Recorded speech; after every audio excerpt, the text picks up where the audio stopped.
All right, so today we are going to pick back up in the Passion Week, and we are going to look at Wednesday. So last time we got through Tuesday evening, we got through the Olivet Discourse, and then we were going to start looking at Silent Wednesday, and we ran short of time. So today we will be looking at Wednesday and Thursday.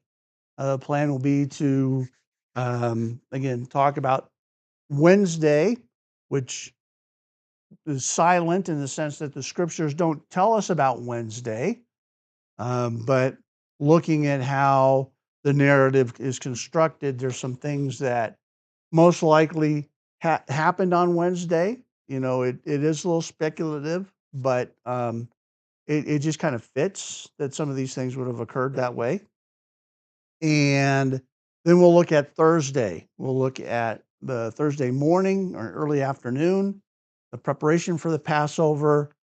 We'll go into Thursday evening with the Last Supper and the events around it, up to and through the Garden of Gethsemane, if we can get all of that in an hour. So we'll get as far as we can get today. When we get to the Silent Wednesday, there is, like I say, I'm going to use Bookman's notes here. I haven't had time to put my own work together. And because it is somewhat of an overview of how the events would transpire, it's there's not, I won't, when I redo it for myself, it won't be much different. But let's just talk about what Silent Wednesday is. So we talked about Tuesday evening, Olivet Discourse, and they go back into Bethany, as was their custom. And they go to Mount of Olives and they go to Bethany. But when it comes to the chronology, we talked about when we looked at Palm Sunday that it was a Sunday and why it would have to be that way. And people don't like Palm. Certain people, some don't like having it on Sunday because there's this gap in the chronology. We know the events of Monday, we know the events of Tuesday, or some people would say Tuesday and Wednesday, but we're going to go with this gap. In which case, there's Tuesday concludes Jesus's public ministry in the temple. They go to the Olivet Discourse, and then we don't see anything again until Thursday morning. So we kind of have this gap, this missing day in the record. And as detailed as the Passion Week is, people struggle with that. It's like, how come we have a day where they didn't talk about anything? And so people want to just have it go from one day to one day with one day, kind of shorten things up. And so the only real way to do that is to move Palm Sunday to a Monday, right? They can try to do some things on the other end with the Passover. I mean, with the crucifixion and move it in a day or something. But the dates for the crucifixion, it has to be a Friday. I've written a paper on this. On Wednesday, Thursday, and Friday, it has to be a Friday. It just, the scriptures is clear. It's called the day of preparation, which in modern Greek, the day for preparation is Friday. So that's the name of the day. We call it, yeah. So it had to be a Friday. And so we have this day in the middle where we don't have anything in the record.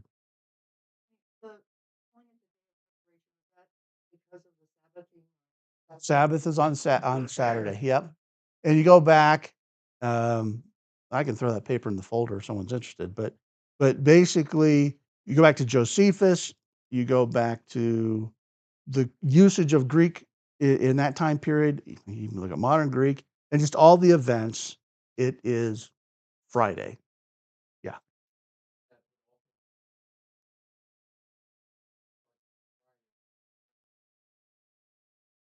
Ri Correct, correct.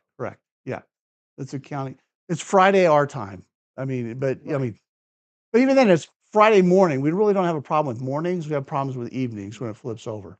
Yeah, yeah. Okay, so again, the silent day is a coherent part of the narrative. And again, some people struggle with it. We talked a little bit about this before, why Passover or Palm Sunday can't really be on Monday because that means you're traveling from Jericho towards Jerusalem on the Sabbath. No one that's a self-respecting Jew is going to travel that far on the Sabbath day. So, and there's some other reasons too. So we don't toss out 2,000 years of tradition as well, and so we keep it there. So why is this important?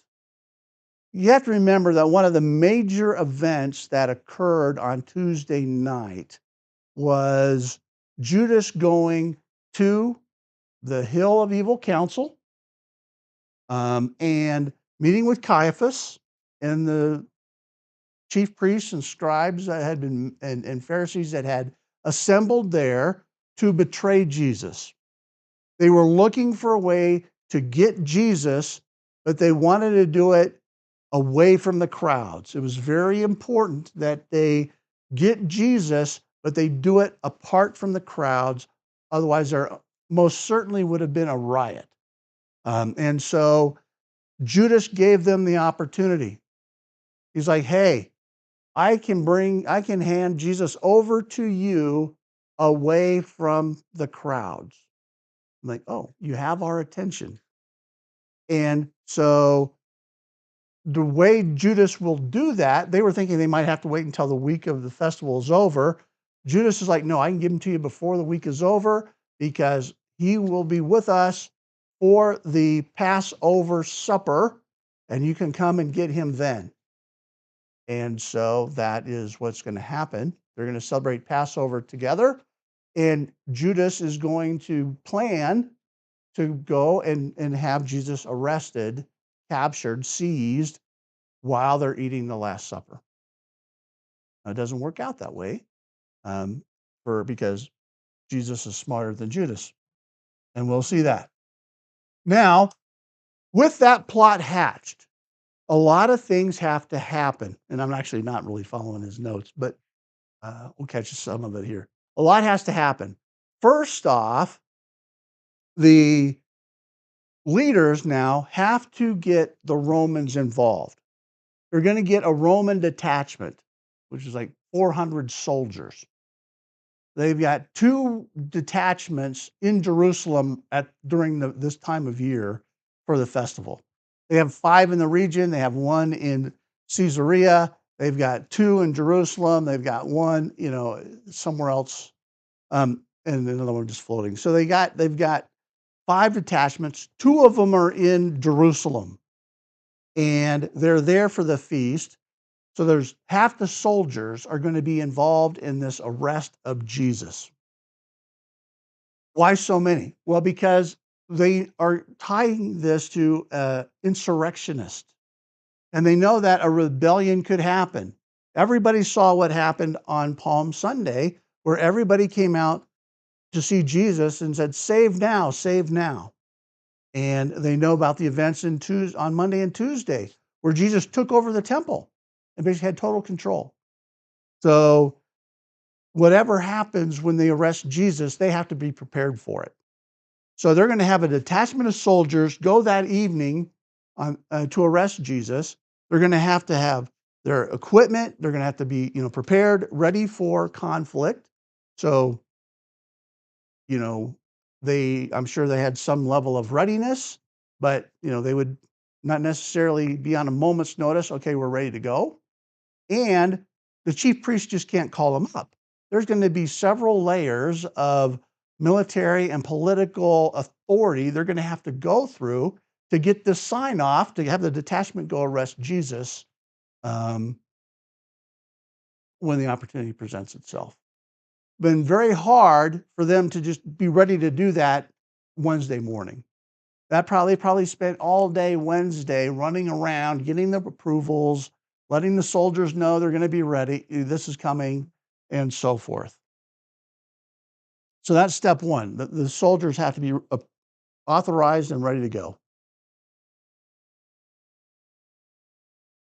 Secondly, they would have had to coordinate with the Sanhedrin. They got 70 people that are going to have to get together and quote try Jesus in a legal proceeding, which is actually an illegal legal proceeding. All right, and we'll talk about that next time. So, in order to do that, you're going to have to get 70 men. Most of them are old guys who aren't necessarily yippersnappers anymore. Get up in the middle of the night because this has to happen at night. One of the things here that's key is they want to get Jesus arrested, they want to get Jesus tried, and they want to get Jesus on a cross but by Friday morning before anybody wakes up. That's the ultimate goal. Now, people are going to wake up, and there's going to be some people there, but they basically want this to happen in the morning before the city comes alive and people know what happened, which is why there's all these trials at night. And so it's so they can get Jesus on the cross and have the Romans do it before the city really gets up and gets going. Because that could be a riot, Doug.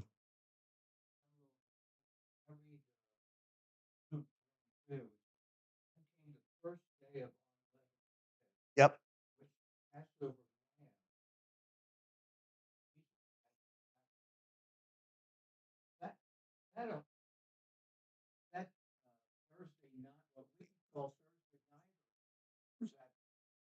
That is Thursday during the day. Right.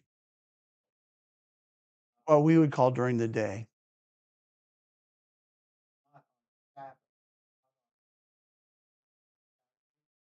Right, because it can move around. Because it's the 14th, 15th of Nisan, right? So you slaughter the lamb on the 14th of Nisan, you eat it that evening, which would actually be the 15th of Nisan because it starts at sundown.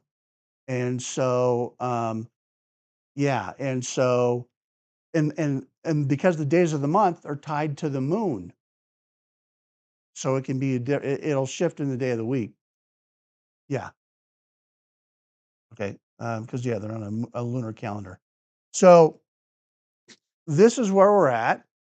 We have to get all these old guys ready and to say, okay, we're going to have this trial. And they have to do this by runner. They don't have electronic communications. They can't get text messages, send emails. They're going to have to send runners and find all these people and get them there so they can have a quorum. So those are some of the things on the Jewish leaders' side to make these things happen. There's also another thing that would have to they'd have to set up Pontius Pilate, so he would be ready to go. They got to get him ready. Yeah, oh, sure. And again, this is why I think a lot of this happened on Palm Sunday. I think my speculation, but the Romans saw everything that's going on, and they would have called the Jewish leaders and say, "What's the deal?" And they would say, "Don't worry, we'll have this taken care of by the end of the festival." And so now they're calling him up and saying, "Okay, we got the plot. This is what we're going to do. We need you to seal this up for us. And so you're going to have to get up early on Friday and crucify this guy." All right. So that's the situation. But there's, um, I'll read his point. Why was all of this necessary? The whole point of the plot, only conceived late Tuesday night when they were together on that Hill of Evil Council, is to get the Nazarene arrested, tried, sentenced, and on his way to crucifixion while the city sleeps, which is, as I mentioned, and lest there be a riot among the people. Now, there's another aspect about Silent Wednesday. So I would say most likely Jesus spent that day in Bethany, which is probably why there's no record of it. I mean, he didn't go into Jerusalem. That would have been an issue. There would have been things that were noteworthy. His public ministry ended that Tuesday night. So he'd spend some time with his friends, contemplating the day that was to follow. But also, and I'm going to be kind of a joy killer here, but when Jesus tells his disciples the next day about arranging for the Passover, he's going to say, "You're going to see a guy with a pot on his head. You follow him, and he's got a room prepared." It's like supernatural magic, right? Like Jesus just knows all these things.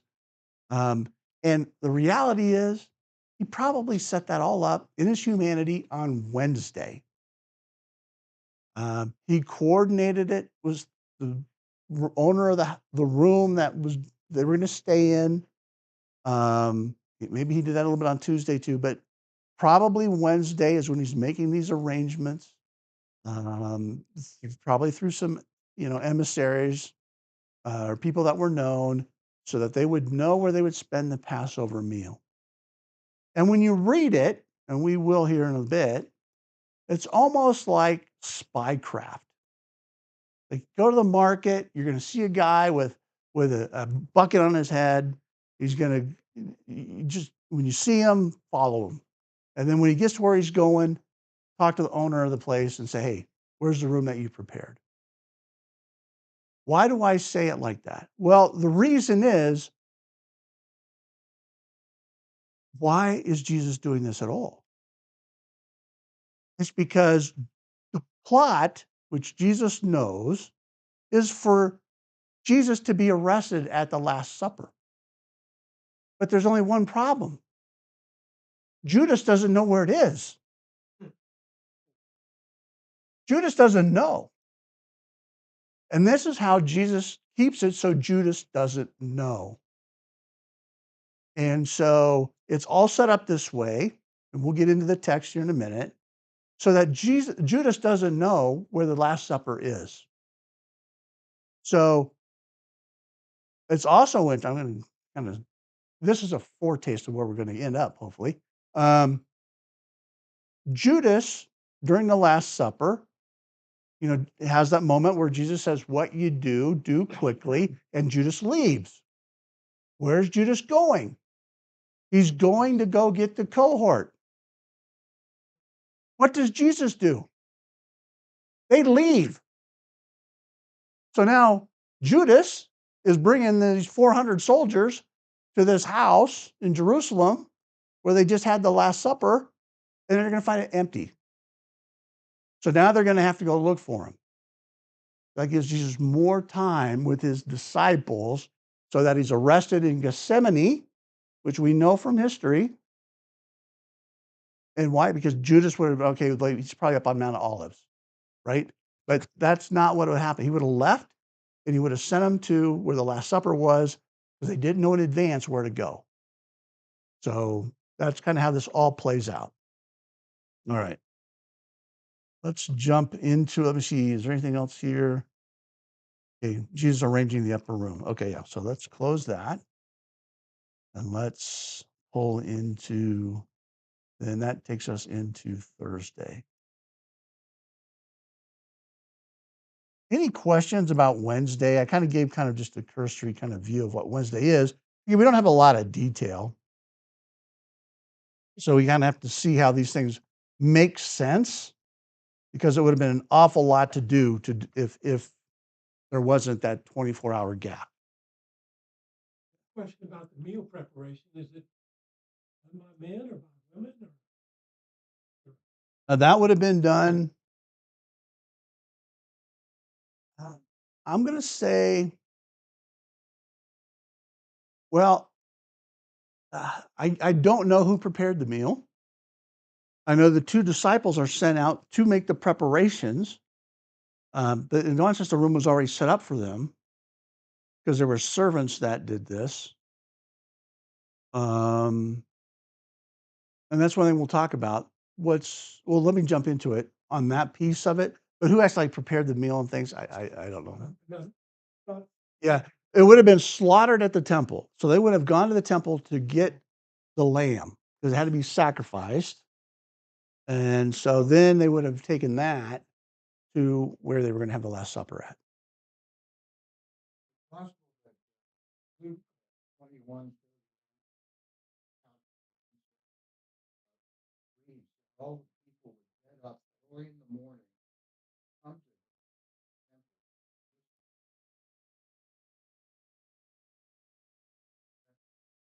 Then the next place he starts talking about the feast of unleavened bread was approaching. That, Um, yeah, I think that that's a summary statement for what happened during the time that Jesus was there, Monday and Tuesday. Um, I mean, it could be a blanket, or it could be a reference to Wednesday. I would think though that with the discussion around whether Wednesday happened as a silent day or not, that's probably not what the case is here. Particularly since it's not specific, right? There's no on the next day. There's no. I would take this as a general statement. Just people would get up early to listen to Jesus. Now, the feast of unleavened bread, which is called the Passover, was approaching, and we're in Luke. Let me go back to Matthew for a minute. So, on the first day of unleavened bread, the disciples came to Jesus and asked, where do you want us to prepare for you to eat the Passover? So again, they didn't know. The place hadn't been set well, that they were aware of. And he said, go into the city to a certain man and say to him, the teacher says, my time is near. I am to keep the Passover at your house with my disciples. And the disciples did as Jesus had directed them, and they prepared the Passover. What's interesting is Matthew gives us this general kind of summary statement, which is typical for Matthew. Mark's going to get more specific, and Luke's going to get more specific still. So when we get to Mark, we're going to have on the first day of unleavened bread, when the Passover lamb was to be sacrificed, so this is Thursday, his disciples said to him, where do you want us to go and prepare for you to eat the Passover? And he sent two of his disciples. So before we just had disciples, now we know it's two. We have two of them. He said, go into the city, and a man will meet you carrying a pitcher of water. Follow him. Now, what's odd about that? Men don't carry the water. That by itself would have been a flag that something is out of place. Women carried the water. That's still in lots of cultures where they do that, it's women's work, right? Um, I don't know like that vernacular in our society today, but everywhere else in the world, women go get the water. And that's been true since this time. All right. So you see a man carrying a water, follow him, and wherever he enters, say to the owner of the house, the teacher says, where is my guest room in which I may eat the Passover with my disciples? So there's some already kind of coordination between the owner of the house and Jesus. Where's the room that we've arranged, basically? And he himself will show you a large upper room, furnished and ready, so that it's already set up. Prepare for us there. So now the disciples are going to do some preparing. I don't know if that gets into making the meal or not. So the disciples, the two, went out and came to the city, found it just as he had told them, and they prepared the Passover. So what does Luke say? Feast of unleavened bread, called the Passover, was approaching. Oh no, I want to move one down. Verse 7. Then came the first day of unleavened bread, when the lamb was to be sacrificed. Jesus sent Peter and John. So now we know who they are. Saying, go prepare the Passover for us so that we may eat of it. So now Peter and John are the only two people that are going to, and Jesus are going to be the only people that know where they're going to be. The rest of them have no clue. So does that kind of help put a piece of the puzzle together? Okay, good. Now, we have, again, these detailed instructions. I say it almost reads like it sounds like tradecraft you'd find in like in a spy novel or something.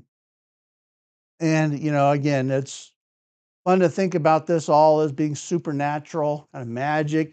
Jesus just knows and do all these things. But as Bookman says, embrace the mundane. He could have basically just arranged this on Wednesday and set it up this way so that he could have his disciples go and have a place to stay.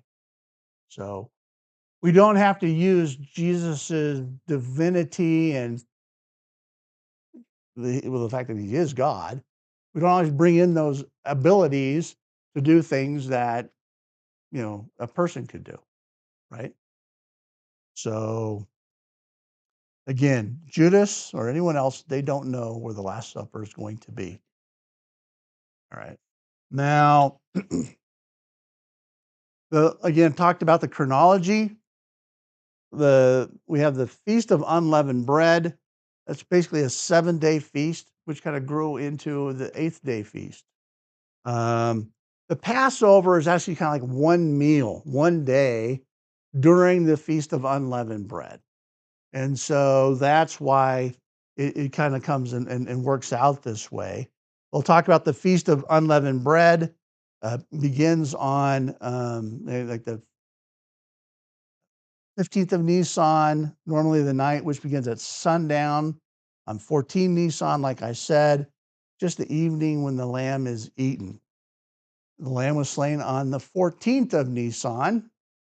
The unleavened bread was observed for 7 days from Nisan 15 onward. So, counting from the day of the lamb sacrificing. So the first day of the entire feast cycle was the 14th when the lamb was slain. So that's kind of where we're at with that. Now, let's talk a little bit about, is this Last Supper that they're preparing for a Passover?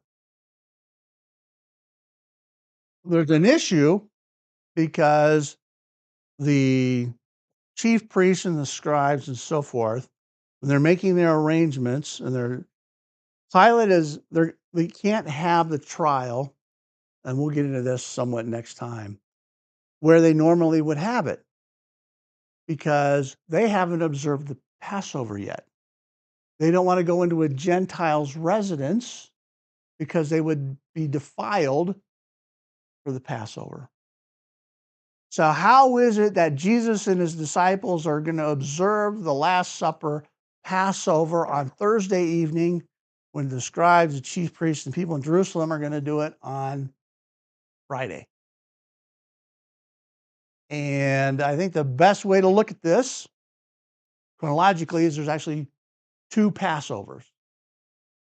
And because of the huge number of people that were in Jerusalem, and they got a lot to do, a lot of lambs to sacrifice, they allowed it to be done over 2 days. And the reason why it works out this way is because those in Galilee, in that area, were on the Roman calendar. So for them, I think it went to midnight, just like we do. And so they were like a day ahead. So for them, Passover did switch at sundown. And so basically, for them, they would observe the Passover on Thursday. People in Galilee, they did the Passover that Thursday because that was 15 Nisan or 14th of Nisan that evening for them. And so the caravans and all the people from Galilee and those Roman areas came down to Jerusalem and then would have observed the Passover on Thursday. Those that were in Judea and Jerusalem and other parts of Israel would have been on the Jewish calendar, and so they would have observed the Passover on Friday.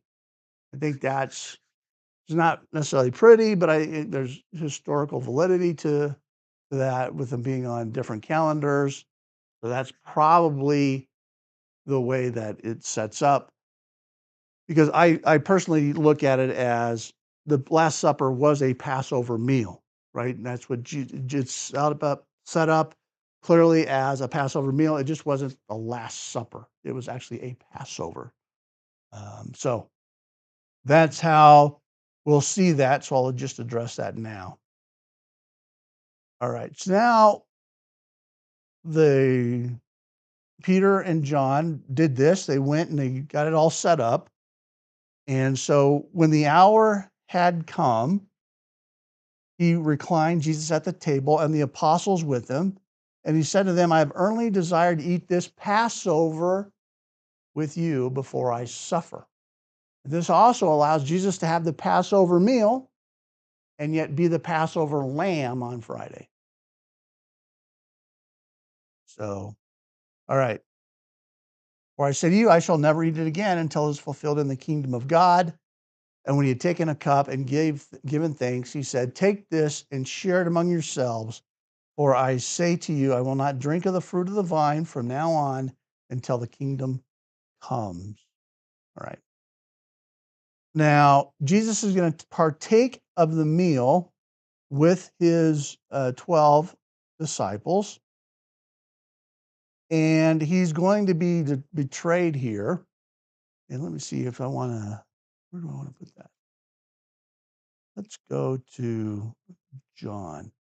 What's interesting when we look at the Gospels, there's certain details here that John just glosses over because Matthew, Mark, and Luke give a lot of detail.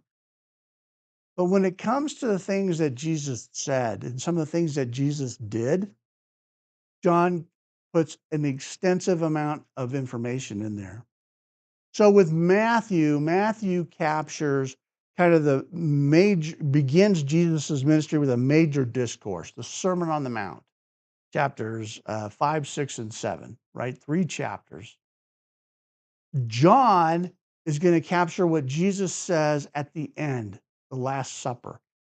Chapters 13, 14, 15, 16, and 17 are all on this evening, from the Last Supper in the upper room all the way to Gethsemane. But he doesn't say all the things that happened. And so you still need the other 3 Gospels to put some details together. So Jesus partakes of the meal, and he's going to wash the disciples' feet. Now, John is the only one that records this. And here's a place where it would be helpful to kind of see how the Last Supper was arranged. So Leonardo da Vinci gave us this great picture in Milan. Has anyone seen this personally? Oh, very nice. I haven't had a chance to go see it yet. I want to do that next time I'm in Italy. But so this is not how they had this meal.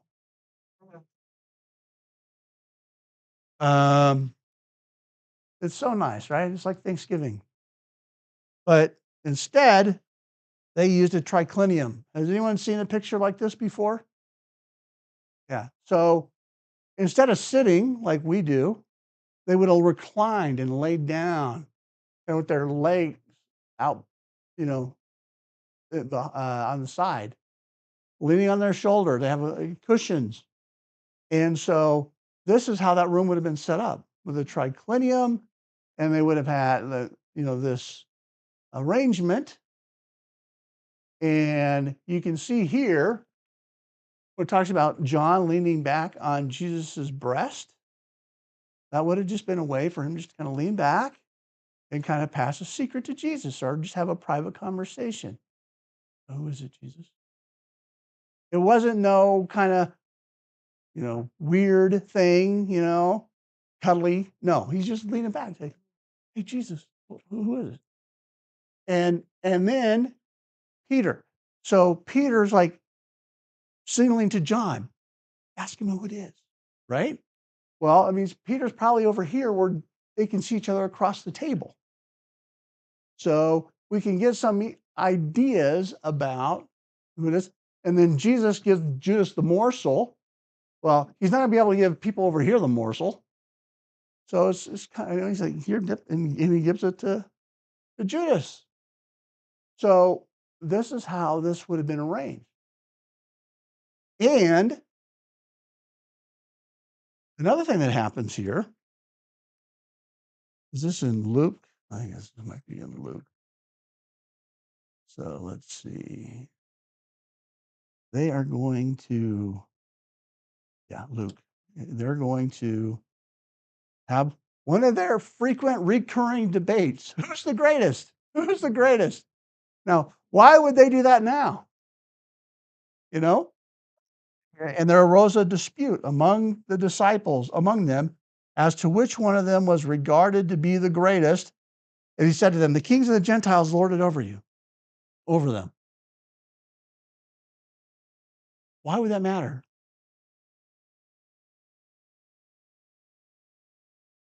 Because what seat do you pick? Well, here's the Messiah. You know, I'm the greatest. I'm going to be right next to Jesus. Peter, you get the far side. You know. So the reason that debate probably occurred at that point in time in that context is they were probably debating on where to sit. Yeah.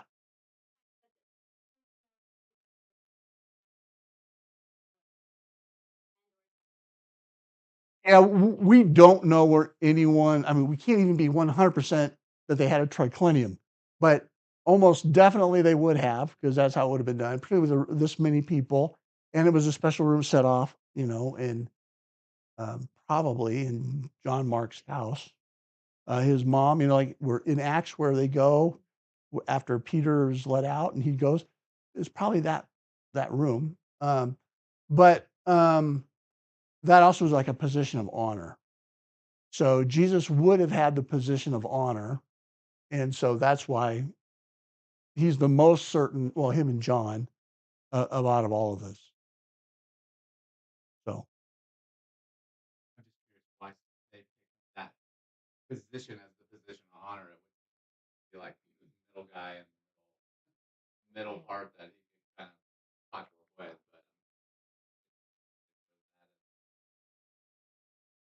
well, far yeah, away. I don't know. Well, maybe, maybe because it's not at the end of the table and, he doesn't have to turn his head. So if you're on this side, you kind of have to lean over to see people on this side of the table. Well, I get more of like the overall tradition culture. Right. It might Well, be totally circumstantial for no, but I mean, I think the reason they would have had that position as the one of honor is that um, Jesus wouldn't have had to turn his head in some kind of cockeyed way to see people behind him. So if he was like right here, or like over here, he would have like oh, had a okay. strain to, because they're laying down on their side. So yeah, okay, yeah,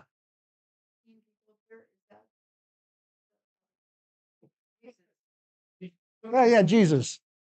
Yeah, yeah, yeah. That's right. Yeah, yeah. All right.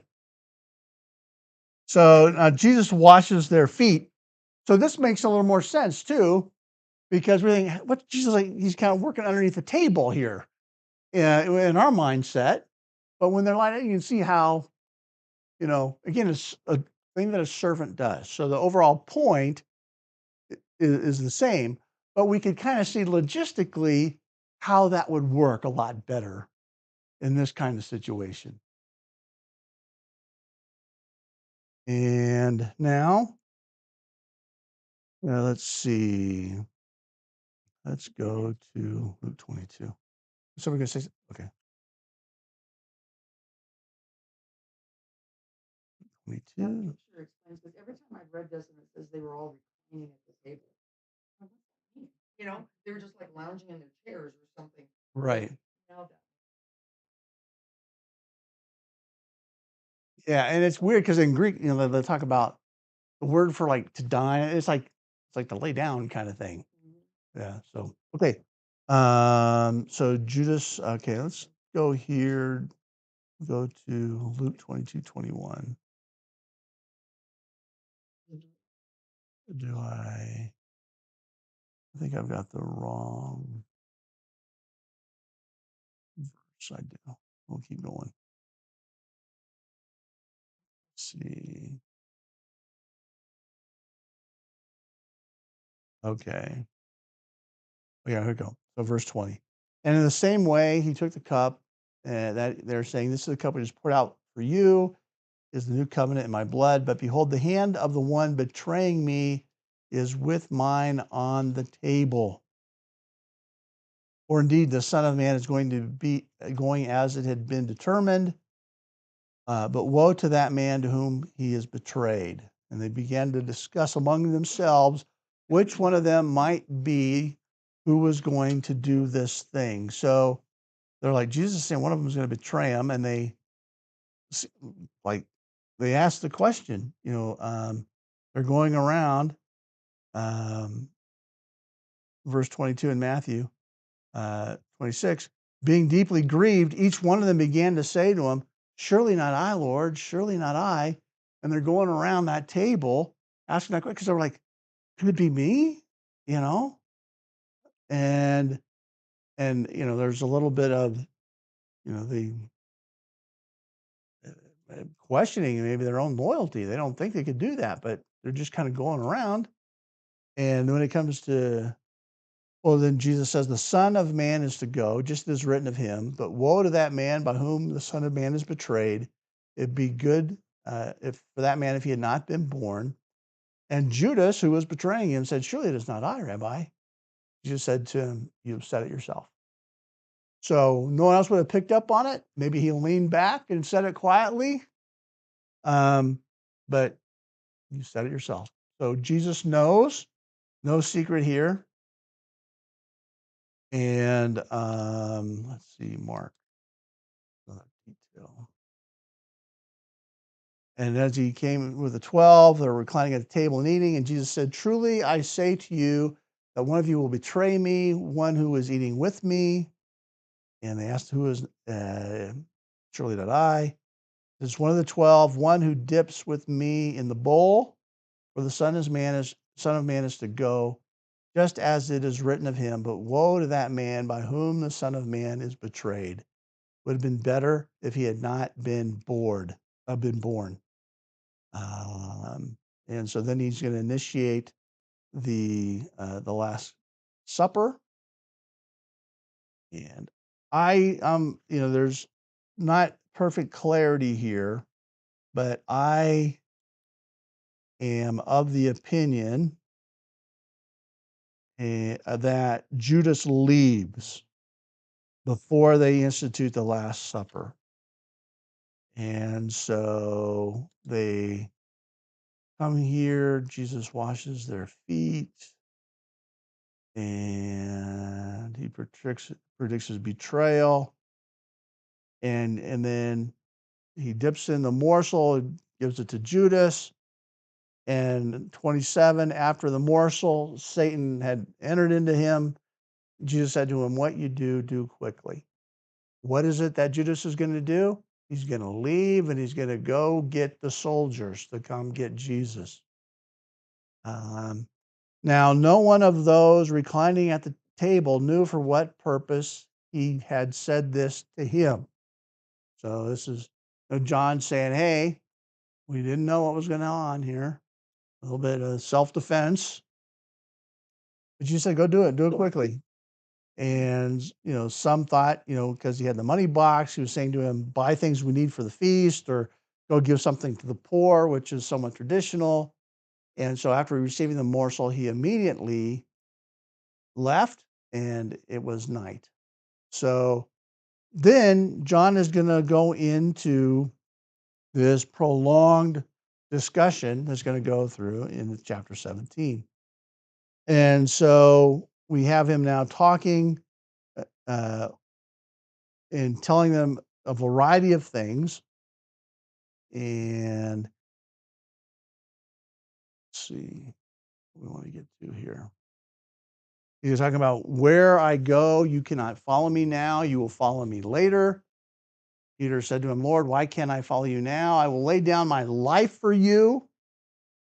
And Jesus answered, "Will you lay down your life for me? Truly, truly, I say to you, a rooster will not crow until you deny me 3 times." Now, here is a question for you, and we'll see this next week. Well, but when do roosters crow? 3. Yes, they don't crow when the sun comes up. And in Jerusalem, this has been measured scientifically. There's been people that have actually measured this. And when I'm in Israel, I check again. And when I'm one of those weirdos that gets up at 3 o'clock in the morning. And usually what I do at 3 o'clock in the morning is I go and I look for a Coke and a candy bar. And when we were back in Israel in June of last year, we go in Jerusalem and Tel Aviv. Actually, it wasn't Tel Aviv; it was Nazareth, and or Tiberias. There's Tiberias, and the I get up 3 o'clock, zip over to the little shop, and the crows are crowing, or the roosters are crowing. So that's what's that? Yeah, yeah. So the point being is all this stuff can go on at night. They can be at Caiaphas's house at 2, 3 o'clock in the morning, and Peter can go and deny Jesus while the rooster is crowing before the sun comes up. So, okay. So Jesus says, the rooster will not crow until you deny me 3 times, which is just going to be a few hours from now. He tells his disciples to be comforted. Do not let your heart be troubled. Believe in God. Believe also in me. He's going to talk about dwelling places. Say where I go, I will come back for you. And then he's going to talk about being one with the Father. He's going to talk about the Holy Spirit in John 14 and how he's going to send the helper to them. Now, during this time, he's going to get up and they're going to leave. And they're going to leave the upper room discourse and they are going to go to Gethsemane while Judas is out getting people. So he starts this conversation and Do they sing a hymn? what's that? Do they sing a hymn? They do sing a hymn, yes.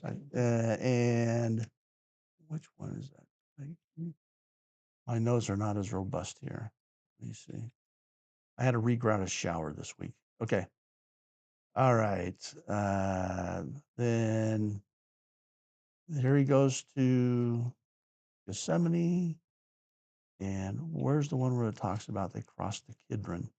Yeah, after singing a hymn, this is in Mark, they went out to the Mount of Olives. And it must be Luke then that specifically mentions Kidron. So he came out, proceeded, as was his custom, to the Mount of Olives. Yeah, I can't find it. I'm not going to search for it right now. But one of the guys called out specifically how Jesus crosses the Kidron. And the symbolism here, so the Kidron goes along the east side of the temple. Yeah, I do have a map. I do have a map. Let me see. What would be the best way to do this? Well, let me do it this way. I can go back to, here we go. So let me pick up here.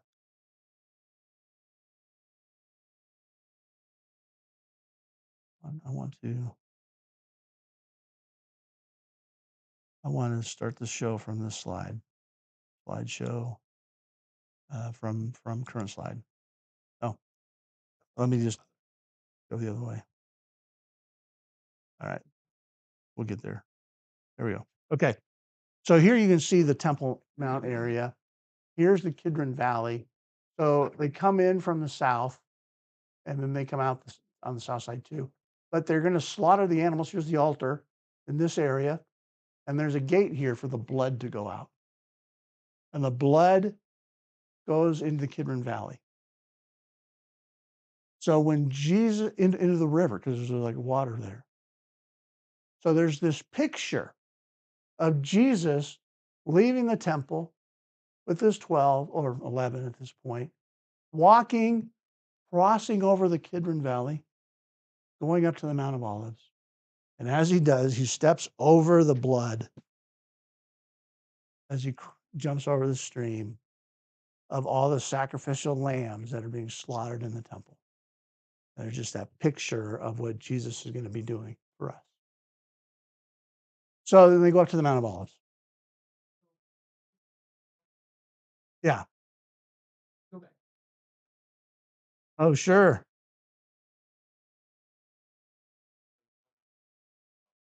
Also, is it about the glory of the Lord leaving the temple? First it goes from the Holy of Holies to the threshold, and then the cloud leaves, goes to Mount Olives. Mhm. Exactly, I'm grasping at straws here. You have Jesus leaving the Temple Mount, or that area, crossing over to the side. To me, that just seems very symbolic of the glory of the Lord has left.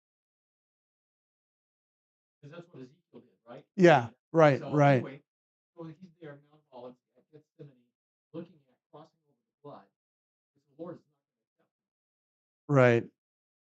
So, no, that's a good parallel. I don't know if it was deliberate, but it does kind of picture the return, though, because when Jesus returns, he's going to come to the, be on the Mount of Olives and then go into the temple. So, but yeah, same kind of pattern for sure. Any more questions before I move on? Okay. So now they are on the Mount of Olives.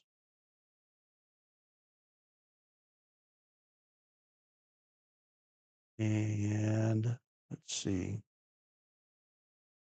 We're at the Garden of Gethsemane,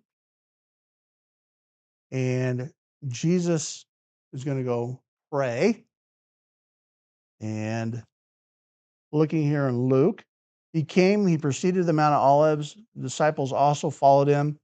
He arrived at the place. He said to them, "Pray that you may not enter into temptation." And he withdrew from them about a stone's throw, and he knelt down and began to pray, saying, "Father, if you are willing, remove this cup from me, yet not my will, but yours be done." And now an angel from heaven appeared to him, strengthening him. Remember, the only other time that happens is after the 40 days of temptation in the wilderness. And he says, being in agony, he was praying very fervently, and his sweat became like drops of blood falling down upon the ground. So this is not just a simple go off and pray by yourself. This is intense wrenching that Jesus is going through. And humans can sweat blood. I have seen this in basic training when I was 18, not yet 19. We had a guy. So when you kind of get the drill sergeants mad at you, they have this thing like smoking you. So they're basically going to physically exercise you until you collapse. Those in the military know about this. Well, this guy, last name was Goad. We call him Toad. He went out, and the drill sergeant was doing this because he had done something, and you could just hear the whistle, and the whistle, and we're like, and this went on and on and on, and we're like, no person can do this. Well, the thing is, he was on acid, and so that gave him basically superhuman strength, in terms of he wasn't going to quit. And so he ended up in the hospital for a while after this, and I think the drill sergeant got in trouble. But I went before they softened it. Basically, yeah, he literally sweat blood because of the physical exertion he was going through and putting himself through, because he wouldn't collapse because it was artificial because of the drugs that he was on. And so, yeah. So whatever Goad would have felt if he could feel anything on his drugs, um, Jesus was experiencing physically. And so God brings an angel to strengthen him. So anyway, with that, Judas went to the upper room, wasn't there. I know where he's at. Goes over to the Mount of Olives, finds him where they would hang out in Gethsemane. And while he was still speaking, behold, a crowd came, and the one called Judas, one of the 12, was preceding them and approached Jesus to kiss him. And Jesus said to him, Judas, are you betraying the Son of Man with a kiss? And those around saw what was going to happen. He said, Lord, shall we strike with the sword? And one of them, we find out is Peter, struck the slave of the high priest and cut off his right ear. But Jesus answered and says, stop, no more of this. And he touched his ear and healed him. And John tells us it's Malchus is the name of the person.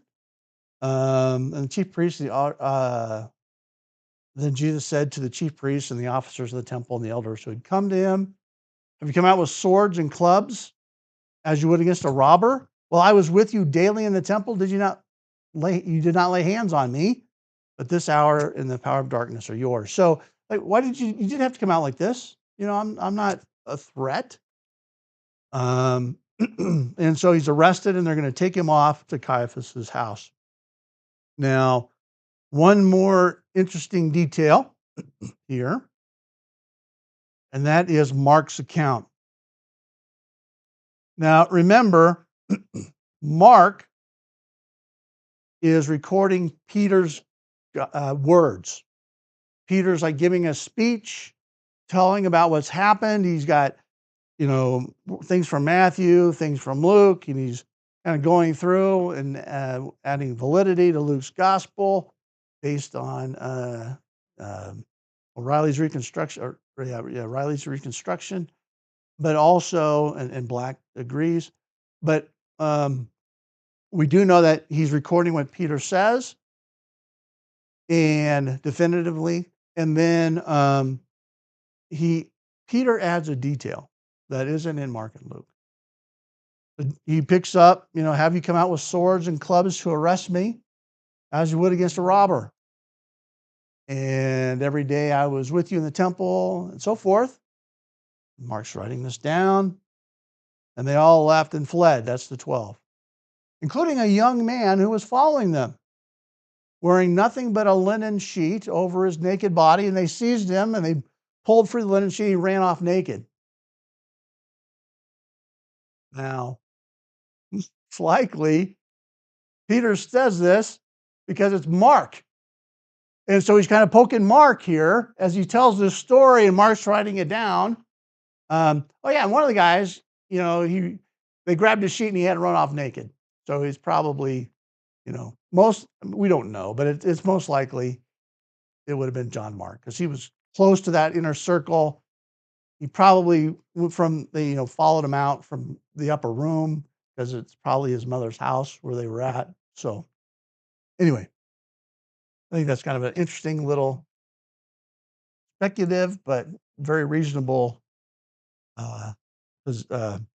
suspicion. So with that, I will stop the stream.